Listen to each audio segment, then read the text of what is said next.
माँ मुझसे नहीं बेलती ये रोटियां, मैं नहीं बना रही, खुद ही बना लो। रुक, तू ऐसे नहीं मानेगी। चल बैठ यहाँ और गोल गोल रोटियां बेल, नहीं तो मारूंगी एक जोर का डंडा। माँ नहीं, जल्ला दो तुम जल्लाद, बना रही हो रोटियां, ये डंडा पीछे करो। पार्वती हाथ में डंडा लिए अपनी बेटी को गोल रोटियां बेलना सिखाती है। इतनी बड़ी हो रही है लेकिन अभी तक रोटियां बेलनी नहीं आती तुझे। खेलने कूदने में तो तू पूरी तरह लगी रहती है, लेकिन रोटियां बेलनी नहीं आती तुझे। कल को अपने सासरे जाएगी तो वो तो तुझे यही कहेंगे ना कि तेरी माँ ने तुझे रोटियां बेलना भी नहीं सिखाया। ओफो माँ, बात की बाद में देखी जाएगी, तुम भी ना हर वक्त डंडा लेकर मेरे सर पर ही खड़ी रहती हो। ये है सुनिधि जो गोपालगंज नाम के गांव में अपने बूढ़े माता पिता के साथ रहती है और गरीबी में अपने दिन काट रही थी, लेकिन फिर भी वो खुश थी। सुनिधि अब 20 साल की हो चुकी थी।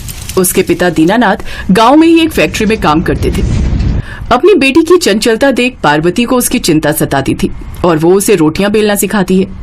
ऐसे ही दिन बीतते हैं। कुछ समय बाद सुनिधि 21 साल की हो जाती है। उसके लिए शहर से एक रिश्ता आता है। वो दिखने में पतली, लंबी और गोरी थी, इसलिए लड़के वालों को देखते ही पसंद आ जाती है। हमें अपने बेटे के लिए एक ऐसी ही सुंदर सुशील लड़की चाहिए थी। हमारी तरफ से ये रिश्ता पक्का समझो। हमारी बिटिया में हर गुण है, वो आपको शिकायत का कोई मौका नहीं देगी। इसका सौभाग्य होगा वो आपके घर की बहू बनेगी। कुछ दिनों बाद सबकी रजामंदी से दोनों की शादी हो जाती है और सुनिधि ब्याह कर शहर आ जाती है। अरुण का परिवार एक मिडिल क्लास लेकिन भरा पूरा परिवार था। उसके परिवार में उसके माता पिता, 3 बहनें, 4 भाई रहते थे।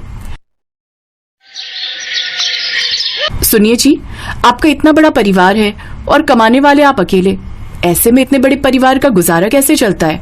और आपके वो भाई कोई काम नहीं करते क्या? नहीं सुनिधि, वो तो अभी पढ़ाई कर रहे हैं, इसलिए मुझे ही अपने परिवार का गुजारा चलाना पड़ता है। शादी के अगले ही दिन सुनिधि और अरुण माता वैष्णो के दर्शन के लिए निकल जाते हैं। जब 4 दिन बाद वो लौटते हैं तो बरसात का मौसम शुरू हो जाता है। बाहर तेज बारिश हो रही थी। सुनिधि की सास उसके पास आती है। बहू, हमारे यहाँ का रिवाज है, जब तक बहू के हाथों की मेहंदी नहीं छूट जाती हम उससे कोई काम नहीं करवाते। लेकिन अब तेरे हाथों की मेहंदी छूट गई है, इसलिए अब तू रसोई में कदम रख सकती है और आज तुझे ऐसा कुछ खाना बनाना होगा जिससे तू हमारा दिल जीत जाए। जी ठीक है माँ जी। नेहा, स्नेहा, रूपाली, तुम तीनों जाकर भाभी को यहाँ की तरकीब और खाने के तौर तरीके समझा दो। ठीक है माँ। सभी नंदे अपनी भाभी को रसोई की ओर ले जाती हैं। भाभी, ये जो बड़ी सी टांची रखी हुई है ना, इसमें आटा रखा हुआ है। क्यों इतनी बड़ी टांची में आटा? मुझे तो लगा था ये कोई पानी की टंकी है। नहीं भाभी, इसमें तो आटा है। वो क्या है ना, हमारा भरा पूरा परिवार है और सबको सुबह शाम रोटी खाना ही पसंद है, इसलिए अब आप जल्दी से 100 रोटियां बनाकर तैयार कर दीजिए। कितनी? 100 रोटियां भाभी। इतनी सारी रोटियां?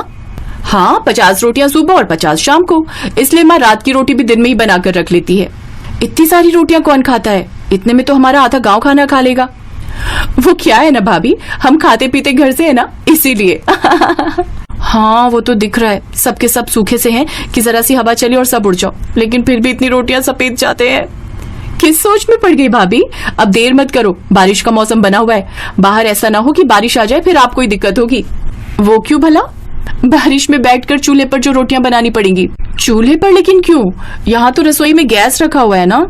हाँ है तो सही, लेकिन माँ कहती है जब चूल्हा है तो क्यों बेकार में गैस बर्बाद करनी। वो तो कभी कोई मेहमान आए तभी हम उसे दिखाने के लिए इस पर खाना बनाते हैं, इसलिए अब आपको भी मिट्टी के चूल्हे पर ही खाना बनाना होगा। ये कहकर तीनों बहनें वहां से चली जाती। फिर सुनिधि बहुत सारा आटा गूंथ कर बाहर आंगन में ले आती है, लेकिन कुछ ही देर में तेज गड़गड़ाहट के साथ बारिश होने लगती है और हवा चलने लगती है, जिससे बार बार चूल्हा बुझने लगता है। ओफो, क्या मुसीबत है, ये चूल्हा तो बार बार बुझ रहा है। नहीं, मुझसे तो नहीं बनेगा ऐसा खाना। सुनिधि अंदर आकर अपनी सास से बोलती है, माँ जी, बाहर तो बार बार पानी और हवा से चूल्हा बुझ जा रहा है, तो क्या मैं अंदर रसोई में रोटियां बना लूं? ओहो, आई बड़ी महारानी। आज तक मेरी बेटियां तो चूल्हे पर बैठकर ही रोटियां बनाती आई हैं, उनका चूल्हा तो कभी नहीं बुझा। तू चूल्हे के सामने की तरफ होकर रोटी बना, तब वो आग नहीं बुझेगी। हे भगवान, ना जाने किस कंजूस मक्खी चूस लोगों के घर में शादी करके आ गई हूँ मैं। सुनिधि चूल्हे की दूसरी तरफ बैठ जाती है, जिससे अब आग नहीं बुझती, लेकिन चूल्हे की तपन सुनिधि को लगने लगती है। उफ, कितनी गर्मी है यहाँ, ना जाने कैसी कैसी परेशानियां झेलनी पड़ेंगी मुझे। फिर अपनी माँ द्वारा सिखाई गई गोल गोल रोटियां सुनिधि बेलने लगती है। काफी देर तक रोटियां बेलते बेलते वो रोटियां गिरने लगती है। 39 और ये 40। बाप रे, 1 घंटे में जाकर सिर्फ 40 ही रोटियां बनी है। अभी तो 60 बनाना बाकी है। मेरी माँ को भी यही ससुराल मिला था मेरे लिए। लेकिन सुनिधि के पास अब और कोई रास्ता भी नहीं था। वो फिर लग जाती है रोटियां बेलने और इस बार वो लगभग 2.5 घंटे बाद पूरी 100 रोटियां बना लेती है। बाप रे, रोटियां बनाकर तो मेरी बैंड बच गई। तभी उसकी ननद रूपाली बाहर आती है। भाभी, रोटियां पूरी हो गई हो तो अब 2 तरह की सब्जियां भी बना लीजिए। हैं? 2 तरह की? अरे मुझे क्या कोई ढाबे का बावर्ची समझ कर रखा है क्या? एक के बाद एक खाना बनाने की फरमाइश बताते ही जा रहे हो। रोटियां बनाने के बाद सुनिधि अंदर से सब्जी और मसाले लेने जाती है, जिसके बाद वो 2 तरह की सब्जियां काट कर बनाती है। फिर भी सुनिधि सबके लिए अंदर खाना बनाकर ले जाती है और सभी उसके खाने की खूब तारीफ करते हैं। वाह बहू, क्या खाना बनाया है तुमने।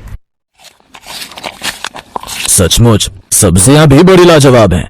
इस तरह रोज रोज 100 रोटियां बनाकर वो थक जाती। ऊपर से घर का सारा काम करो वो अलग।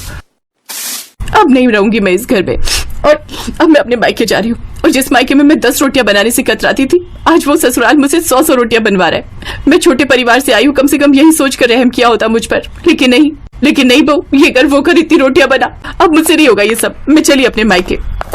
ये सुनकर सास को और सबको अपनी गलती का एहसास होता है। फिर वो सब सुनिधि से माफी मांगती हैं। तभी सास उससे कहती है, हमें माफ कर दे बहू, जो हमने तुझ पर आते ही इतना बोझ डाल दिया।